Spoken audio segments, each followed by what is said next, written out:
Today, all of us want to be effective leaders, whether at home or at work. So, how is it that you can be a good leader? Firstly, do you tend to micromanage work? I remember I once had a supervisor who wanted to supervise every small thing, from the color of the font that I wanted to use, to the size of the font, to the kind of images that had to be used in a presentation.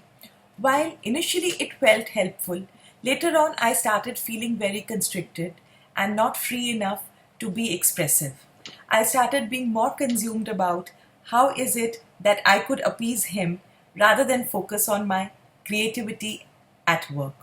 So if you are a boss, don't micromanage your subordinates. Give them room to explore their creativity. If you have feedback, give feedback, but in a way that it does not stifle their creativity. Secondly, be a good mentor to them. Share anecdotes from your own journey. Talk about how difficult it was sometimes to balance a lot of responsibilities on shoestring budgets, relationship challenges, difficulties at work, and how you stuck on. Give them a chance to express their concerns so that if they are valid, you can actually guide them out of rocks that you have already used as stepping stones. So, when you're a mentor at work, people look up to you and also get motivated to put in their best foot forward. They get an insight that while it's not been easy, you stuck on and you did the best that you could. So rather than lecturing someone on how they need to do their work, share your own journey and perhaps some pearls of wisdom on how you navigated difficult situations, perhaps even difficult bosses. So when you can share a laugh together about a journey, it humanizes you in the eyes of your subordinate.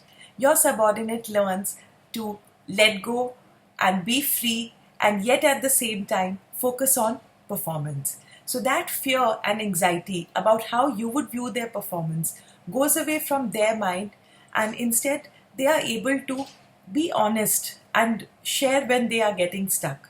At the same time, I have seen praise works with little children and adults alike.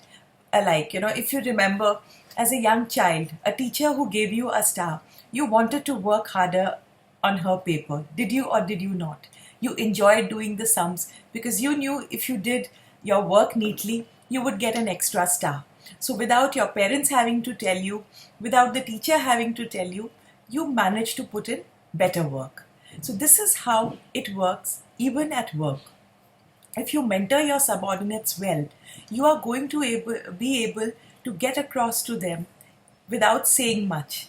The thought of appreciation from you will be enough to motivate them to put their best foot forward. So I hope these tips in effective leadership are useful to you. Have a great day.